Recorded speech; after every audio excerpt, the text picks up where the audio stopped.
신명기서 5장 17절 말씀입니다. 신명기서 5장 17절.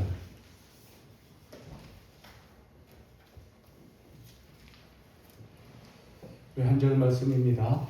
다 같이 합독하겠습니다. 신명기서 5장 17절입니다. 합독합니다. 살인하지 말지니라. 한 번 더 말씀 듣습니다. 살인하지 말지니라. 아멘.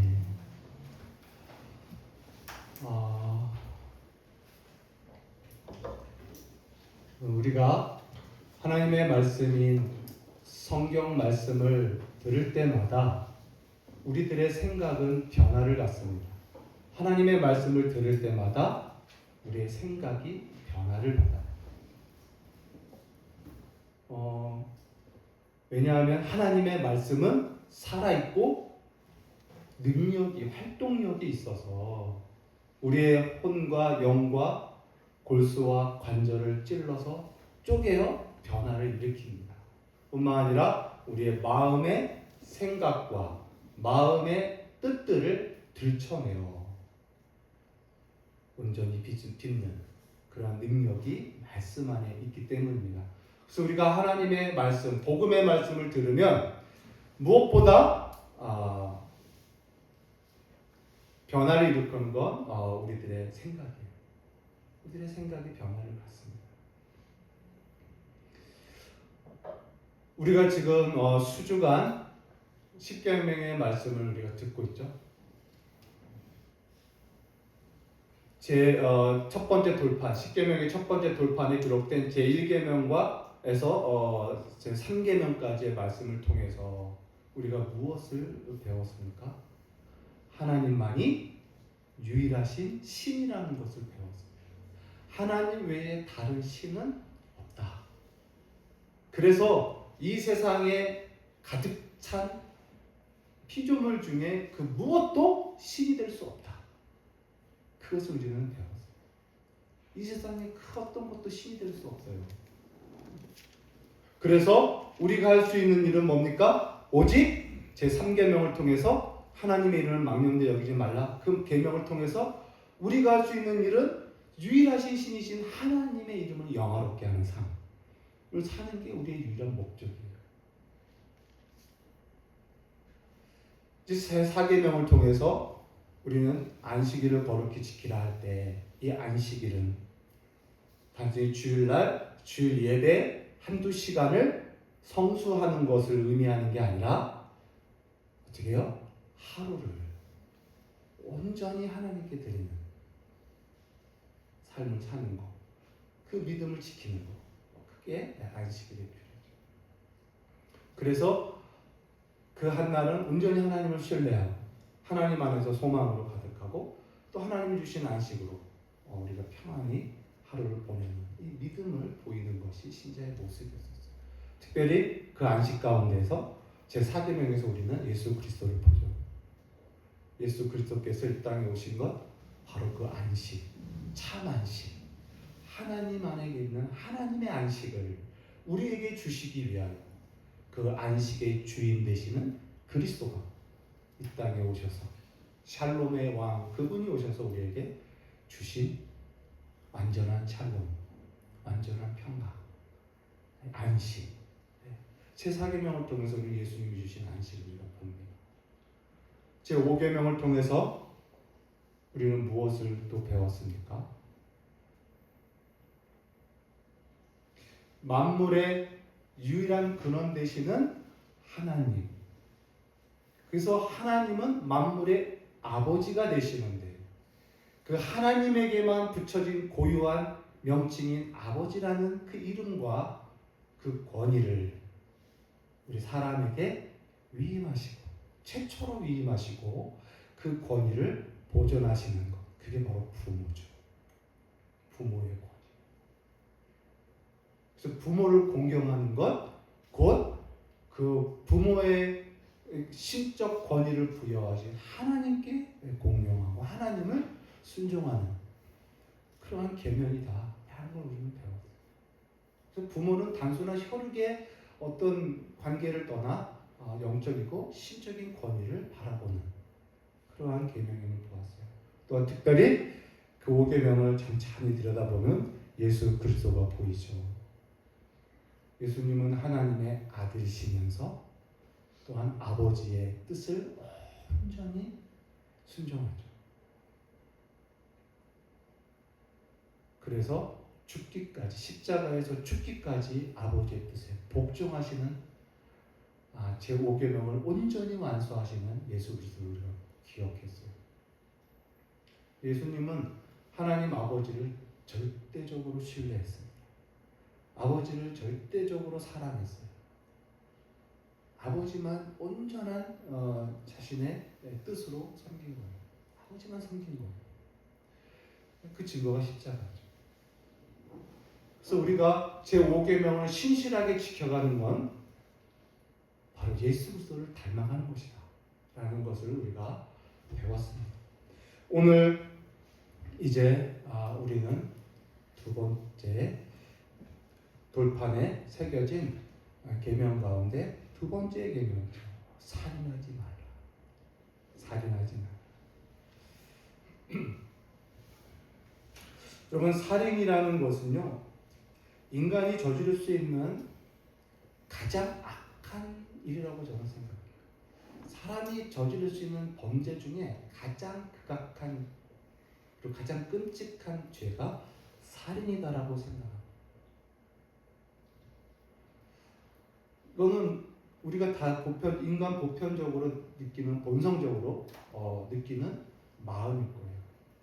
살인, 사람을 죽이는 이 죄에 대해서는요, 뭐 신자나 불신자나 다 똑같이 끔찍하게 여기는 죄입니다.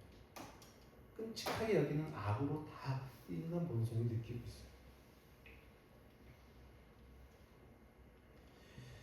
성경에도 이 살인이라는 것을 하나님께서 얼마나 미워하시고 금하시는지를 많은 말씀을 하고 계십니다. 우리가 지금 10계명에 제 6계명으로서 살인하지 말지니라 읽었지만 구약 성경을 계속 보면요, 구약 성경은 사실 10계명의 주석과 같은 내용이에요. 다른 계명들은 10계명을 지키는 실제적인 주석이라 할 수 있어요. 얼마나 많은 성경에 살인하지 말라라는 내용이 나오는지 몰라요. 여러분, 우리가 잘 알고 있는 이에는 이, 눈에는 이, 눈에는 눈. 이 계명과 함께 나오는 게 뭐냐면 사람을 죽인 자는 반드시 죽일지니에요. 피는 피로 갚는 거예요. 하나님은요, 사람이 사람을 쳐서 죽이는 일을 심히 미워하십니다. 이유가 있어요. 사람 안에, 각 사람 안에 하나님의 형상이 들어있기 때문이에요. 사람은 이 세상에 존재하는 동물과 생물을 다 포함해서 이 세상에 존재하는 그 어떤 피조물과 비교할 수 없는 것이 있는데, 그게 바로 뭐냐? 사람은 하나님의 형상으로 지음받았다는 거예요. 이것이 인간의 존엄을 보장하는 근원이 되는 거예요. 인간은 존엄하다. 인간 존엄의 근거 사상이, 존엄 사상이 바로 인간은 하나님의 형상으로 지음받았다라는 성경 진리에서 나오는 거예요.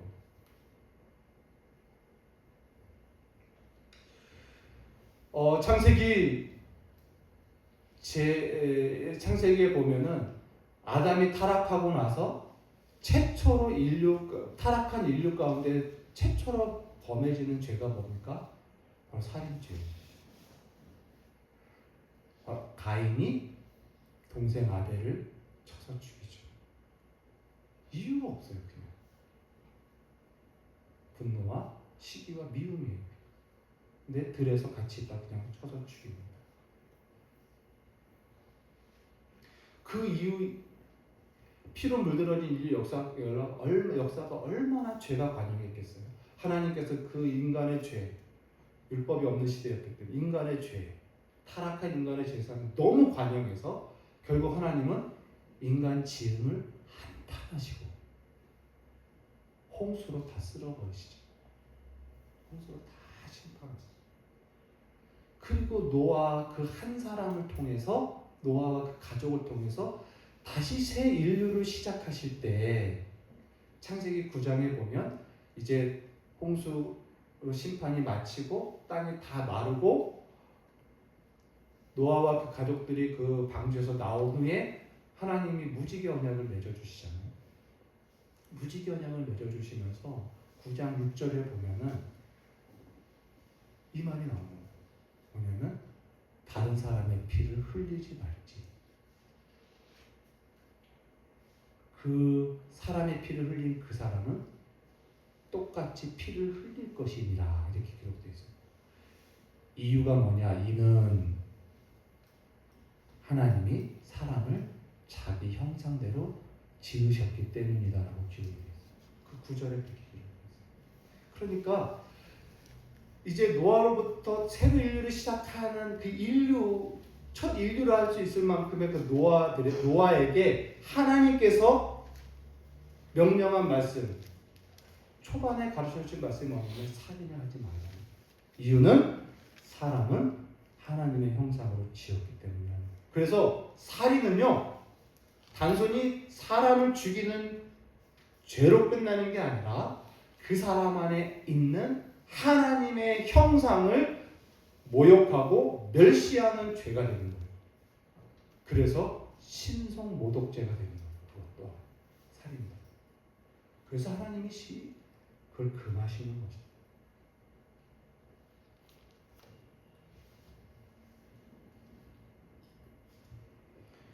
레위기나 신명기나 보면요, 심지어는 누가 새 집을 새로 짓는데 이제 지붕을 올려야 되지 않습니까? 그리고 지붕 밑에 처마를 이렇게 지어야 되는데 사다리를 타고 공사를 해야 되지 않아요?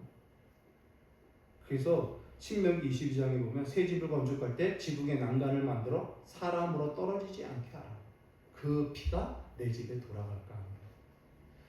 그러니까 집을 짓는 데 있어서 실수로 지붕에서 일하다가 떨어져서 사람 죽는 것까지도 하나님은 조심시키셔요. 산업재해죠. 산업재해를 여러분 하나님은 금하시는 거예요. 그럴 수 있는 거지. 일하다가 그럴 수 있는 거지가 아니에요. 이만큼 하나님은요, 사람의 생명을 존중하십니다. 사람의 생명을 하나님은 매우 존중하십니다. 그래서 살인은요, 사람과 하나님 앞에서 가장 악하고 끔찍한 범죄가 되는 것입니다. 심지어 신명기 21장에 보면요, 우연히 지나가다가 누군가에 의해서 살인된 시체를 발견했을 때, 근데 누가 죽였는지 몰라요. 살인자가 누군지 모를 때 성경은 하나님 뭐라고 말씀하시냐면요, 그 피살된 시체가 있는 시체에서 가장 가까운 성읍에 있는 장로들이 그 피살된 사건에 대해서 책임을 지라고 말씀합니다. 그래서 그 살인자는 찾을 수 없으니 그 피살된 죄에 대해서 속죄죄를 반드시 그 가까운 성읍에 있는 장로들, 지도자들이죠.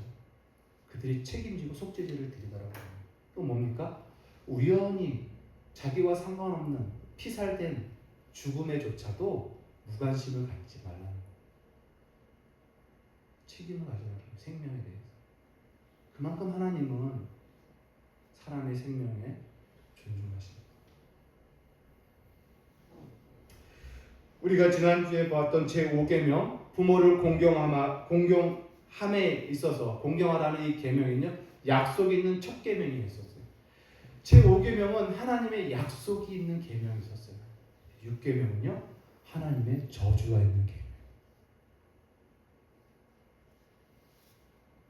우리 아까 가인의 이야기를 잠깐 말씀드렸지만, 가인이 아벨을 죽이고 나서 그가 받은 게 무엇입니까? 하나님으로부터 저주예요. 하나님이 가인에게 네 동생 아벨이 어디 있느냐? 가인이 내가 동생을 지키는지 아니까 분노하죠. 하나님이 말씀합니다. 아벨의 피가 땅에서 나에게 호소한다. 아벨의 피가 땅에서 자신의 억울한 죽음을 향해서 죽음에 대해서 하나님께 막 부르짖고 있다는 거예요. 하나님의 아벨의 피의 소리를 듣고 가인에게 오신 거예요. 그러면서 어떻게 저주하시느냐? 땅이 아벨의 피를 받았으므로 너는 땅에서 저주를 받을 것이다. 그래서 땅이 그 피를 받은 땅이 너에게 아무것도 생산해 주지 않을 거다라는 거예요. 그러니 너는 땅을 떠나 유리 방황하는 자가 될 것이다. 땅에서부터 소득이 없는 존재가 되는 거예요. 농경사회에서 그것만큼 큰 저주는 없는 거죠. 이만큼 여러분 제5계명은 하나님의 약속 있는 첫 계명이었지만 살인하지 말라라는 이 제6계명은요 하나님의 저주가 있는 계명이에요. 그만큼 하나님은 이 살인을 싫어하십니다. 하나님은 모든 생명의 주인이 되십니다. 각 사람의 피가 다 사람의 피에 생명이 있다라고 하나님께서 말씀하셨죠. 사람의 피를 흘리는 것은요 하나님께서 싫어하셔요. 그리고요 그렇게 흘린 피에 대해서는 하나님은 다 알아요. 모든 생명의 주인이 하나님이시기 때문에 그 생명의 피가 흘린 거에 대해서 하나님은 다 아셔요. 그 핏소리들을 하나님은 다 들으십니다. 그래서 모든 범죄가 다 발각이 되지만 특별히 살인죄만큼은요 완전 범죄란 불가능합니다. 물론 사람들 세계에서는 완전 범죄가 있을지 몰라도 하나님 앞에서는 완전 범죄는 없어요. 특별히 살인. 하나님은 그 살인에 대해서 다 반드시 심판하시고 저주를 내리십니다. 그럼 이만큼 살인은요 하나님과 사람 앞에서 가장 야만적이고 흉측한 범죄가 돼요. 여러분 사람의 생명을 해하는 이 살인은 절대로 우리가 가져서는 행해서는 무슨 어떤 상황이 있더라도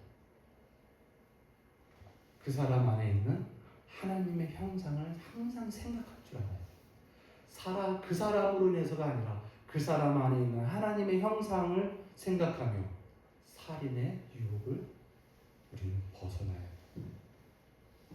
그 죄에서 떠나야 됩니다. 그런데 또 생각할 것은 이 살인이라는 이 말 속에는요 피를 흘려 사람을 죽이는 것뿐만 아니라 그 사람을 향한 모든 폭력, 모든 공격, 적대 이런 것들을 다 포함, 타인에 대한 저기를 다 포함하는 단어입니다.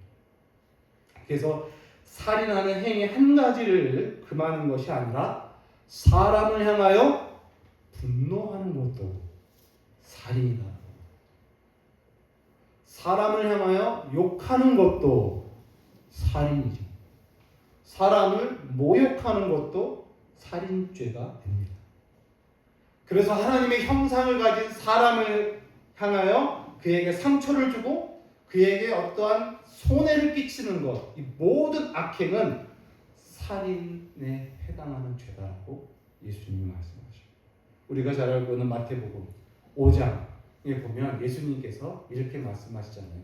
옛사람에게 말하기를 너희는 살인하지 말라 들었으나 나는 너희에게 말하노니 형제를 향하여 노하는 자마다 형제를 향해서 버럭버럭 분노를 일으키는 자마다 심판을 받을 것이요. 살인에 대한 심판을 받는다는 거죠. 그 다음에 형제에 대하여 나가라 하는 자, 나가는 욕이거든요. 아주 모욕적인 욕입니다. 인격적인 욕이죠. 그것을 하는 자는 공의에 잡히게 되고 미련하다 어떤 그 사람의 어떤 신체적 어떤 그 사람의 어떤 그런 것을 모욕하는 그러한 말도 지옥불에 들어가게 되리라. 이렇게 되어 있습니다. 예수님의 말씀을 듣고 바리새인들의 반응이 어땠을까? 자신들은 절대 살인하는 자가 아니요 살인에 해당하는 저주는 자기들과 상관없는 자로 의롭다 여겼던 그들이 예수님의 그 말씀을 듣고 어떻게 생각했을까?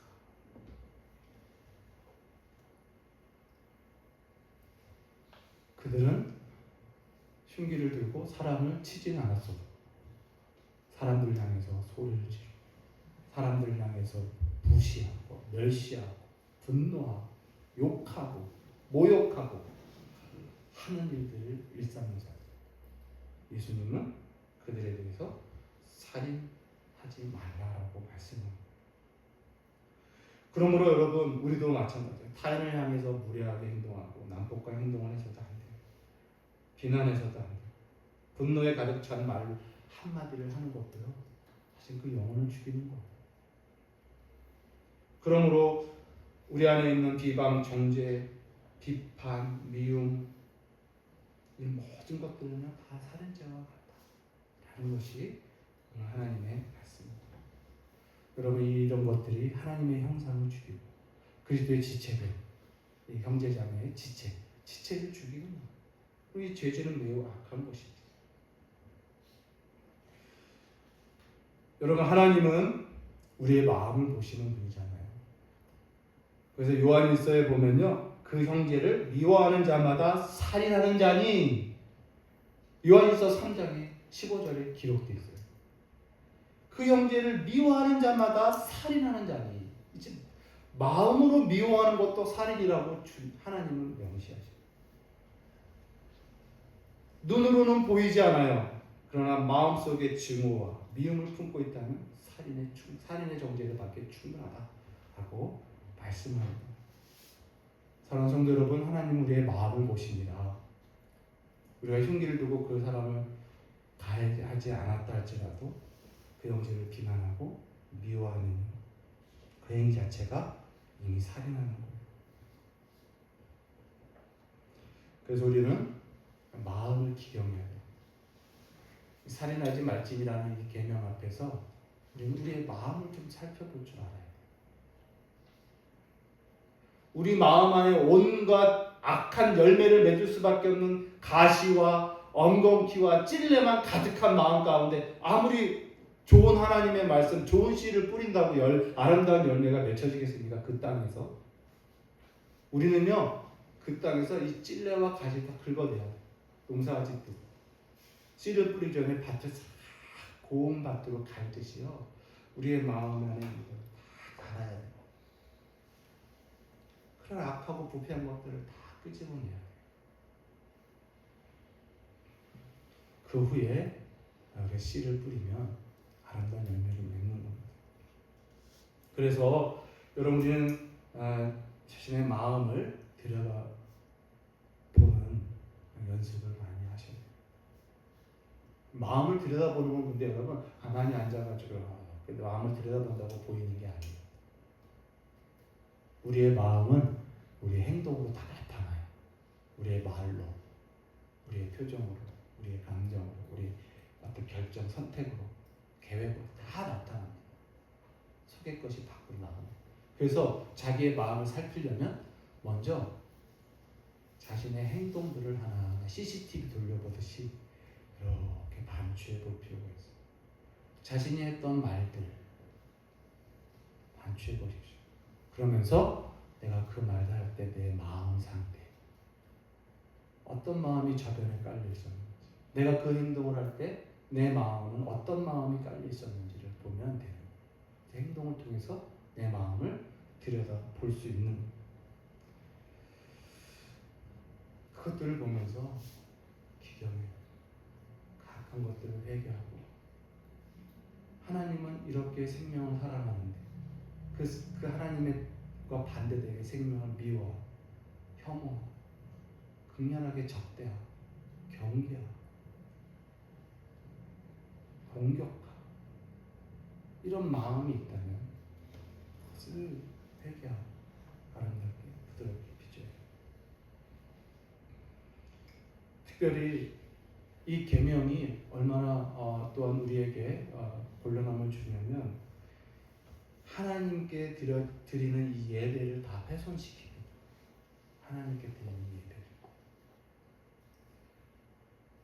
방금 말씀드린 예수님께서 옛사람에게 살해하지 말라 하였으나 나는 너에게 말하는 형제를 향하여 분노하는 자마다 심판을 받을 것이 하면서 쭉 말씀하시고 바로 이어지는 말씀이 뭐냐면 그 그러므로 너희가 예물을 드리러 올 때에 너희가 예물을 드리러 나왔을 때에 거기서 네 형제에게 원망 들을 만한 일이 생각나거든 예물을 제단 앞에 두고 먼저 가서 그 형제와 사화하라 이렇게 말씀. 무슨 말입니까?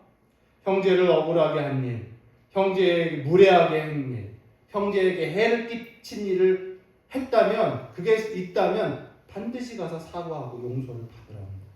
그렇지 않고 형제의 마음을 상하게 하고 그 영혼을 아프게 하고 나서 그를 억울하게 만들고 나서 심지어 심적 물적 해를 끼치고 나서 자신은 아무렇지 않게 하나님 앞에 예배하고 예물을 드리는 행위를 한다는 것은 그건 악한 악에다가 악을 더하는 행위가 되는 거예요. 그래서 하나님께서 받으시는 예배와 하나님께서 받으시는 예물은요, 그 사람이 삶 속에서 어떠한 삶을 살았는지와 관련이 있고요. 그 사람이 관계 속에서 어떤 관계로 살아왔는지가 거기에 다 들어있는 거예요.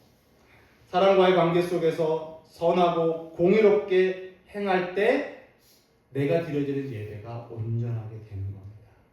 삶에서 관계에서 거짓과 부정과 불의와 속임과 사기와 강탈과 이런 악한 생활을 하고 나서 하나님 앞에 예물을 드리고 아무렇지 않은 자처럼 경건한 자처럼 하는 것을 하나님은 심히 미워하죠. 그 예배를 받지 않으시고 그 예물을 또한 주께서 토해내시죠. 받지 않으시는 거죠. 이 메시지가 구약 성경에 나와 있는 수많은 선지자들이 누누이 이스라엘 향해서 했던 말씀이에요. 너희가 예배는 드리나 너희의 삶은 온갖 부정과 부파와 악과 거짓과 속임입니다.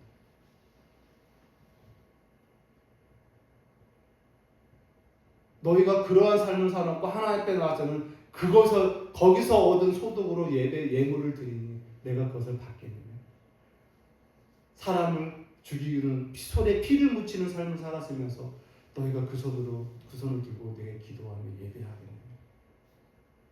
성전문을 닫고 싶다. 너희가 성전에 오지 못하게 하고 싶다. 이런 메시지가 구약 선지자들의 메시지였어요.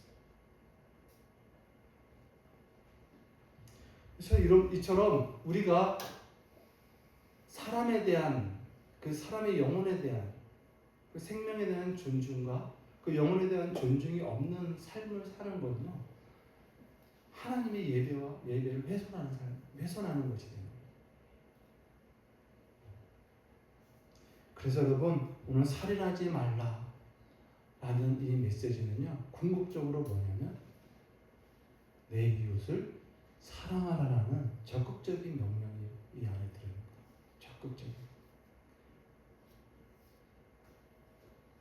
이웃의 생명을 성실하게 보호하고 그 생명을 존귀하게 여길 줄 아는, 그리고 그 영혼을 사랑하는 거죠.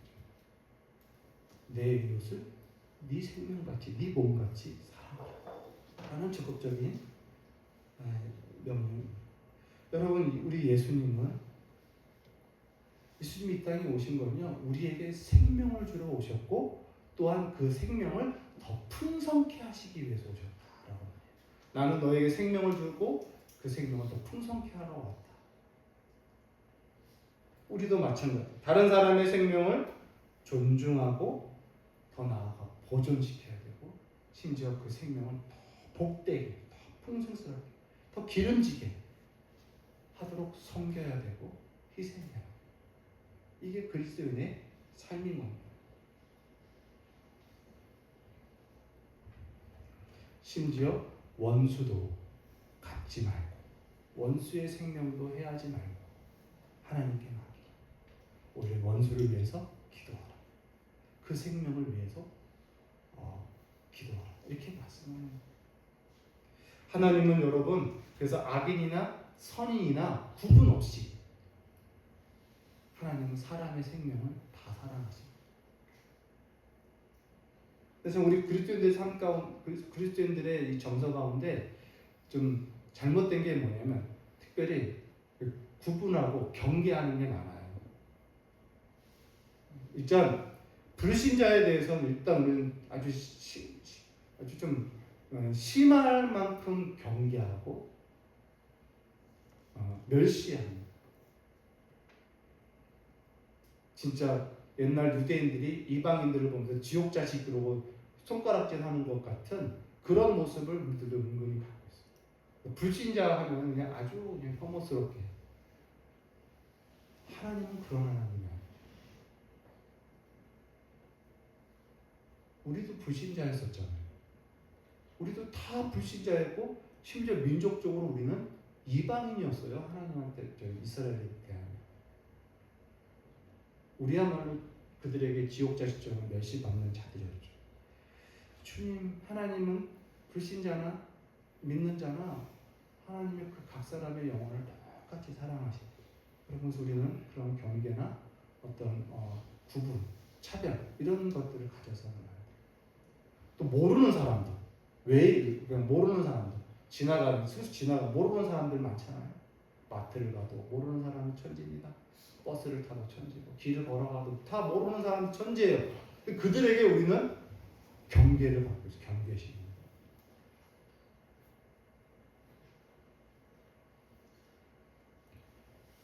마음의 벽이, 마음의 담들이 참 많아요.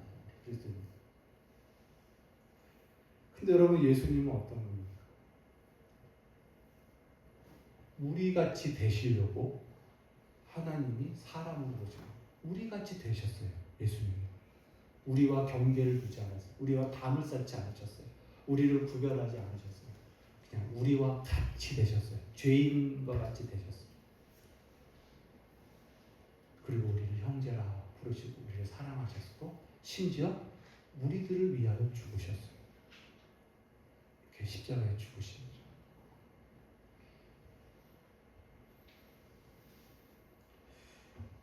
그러므로 여러분, 우리 그리스도인들은 영혼에 대해서 크고 작은 이런 경계심과 구별된 이런 것들을 다 버려요. 버림받을 수밖에 없는 나를 예수님이 기꺼이 용납하셨다면, 그럼 우리도 모르는 사람들, 불신자들, 또 같이 믿는 신자들, 성격, 성품, 기호 다 다르고 맞는 게 하나 없어요. 누구는 T고 누구는 F고 만나면 부딪히기는 하는 성격들이에요. 그래도 주님은 다 용납하셔서 주님은 용납해야 돼요.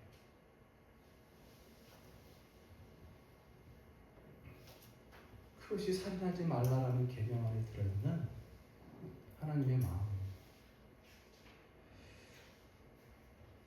우리 예수님은 저 6계명을 위하여 이 땅에 오셨습니다. 예수님은 우리를 살리시러 오셨습니다. 우리를 죽이러 오신 것이 아니라 우리를 살리시러 오셨습니다. 예수님은 우리를 미워하지 않습니다. 예수님은 우리를 고치시고 우리를 영화롭게 하십니다. 우리는 예수님을 죽였지만 예수님은 우리를 살리시고, 우리는 예수님을 미워하였으나 예수님은 우리를 사랑하시고, 우리는 예수님에게 상처를 입혔으나 예수님은 우리를 용서하신 거예요. 이게 그리스도의 복음 아닙니까? 이 복음으로 저와 여러분이 구원을 얻었습니다. 새 생명을 얻었습니다. 그렇다면 우리도 살리는 자요, 사랑하는 자요, 용서하는 자로 살아야 됩니다. 이게 신자의 모습입니다. 우리가 너무 잘 알고 있는 이사야서 53장, 저 10계명, 제 6계명의 실천판이죠. 그는 실로 우리의 질고를 지고 우리의 슬픔을 당하셨거늘 우리는 생각하기를 그는 징벌을 받아 하나님께 받아 고난을 당하였다 하였으나 그가 찔림은 우리의 허물 때문이요 그가 상함은 우리의 죄악 때문이라. 그가 징계를 받음으로 우리는 평화를 누리고 그가 채찍에 맞음으로 우리는 나음을 입었도다. 진실로 우리 예수님은요, 불신자며 죄인인 우리를 거절하지 않으셨습니다. 우리를 받으시고 우리를 품으시고 우리를 위해 죽으시고 우리를 살리셨습니다. 사랑하는 성도 여러분, 그리스도에 있는 진실을 저 6계명을 신실하게 지켜가야 합니다. 사람의 피를 흘리지 말아야 돼요. 뿐만 아니라 주의 형상을 지음받은 그 영혼을 우리는 사랑해야 돼요. 그 영혼을 함부로 할 수는 없습니다. 멸시하거나 분노하거나 소리 지르고 욕하고 폭행하고 타박하고 비난하고 하는 이런 모든 악에서 우리는 떠나야 되고, 도리어 그 영혼을 섬겨야 돼요. 그 생명이 기름지고 풍성해지도록 섬겨야 돼요. 그래서 레위기에 보면요, 이런 말씀이 있어요. 사람을 쳐 죽인 자는 반드시 죽일지니, 이 말씀을 하시면서 내 이웃이 허물이 있다면 경책할 것이요 말씀하시고, 후에 그렇지 않고 돌아다니면서 그 허물을 소문을 내고 비방거리로 삼는 자에 대한 하나님의 징계의 말씀이 나와요. 그러니까 뭐냐면요, 우리가 섬긴다는 건요, 뭐 다 섬겨주고 하지만 허물이 있고 범죄하고 악을 행하는 형제들에 대해서 우리가 그들을 버리거나 비난하고 정죄하는 것으로 끝나면 안 됩니다. 그게 아니라 도리어 그를 경책해야 돼요. 근데 우리 많은 그리스도인들이 어떠냐면요, 그 저 사람의 허물과 죄와 미숙함을 다 지켜보고 그 앞에서는 다 가만히 있어요. 그리고 다른 데 가서 가십거리를 삼는 거. 비난, 소문, 허물 맺는 거죠. 근데 레위기에는 그를 경책하라. 그 자리에서 경책하라. 경계하고 책망하는 거죠. 그게 사랑이에요.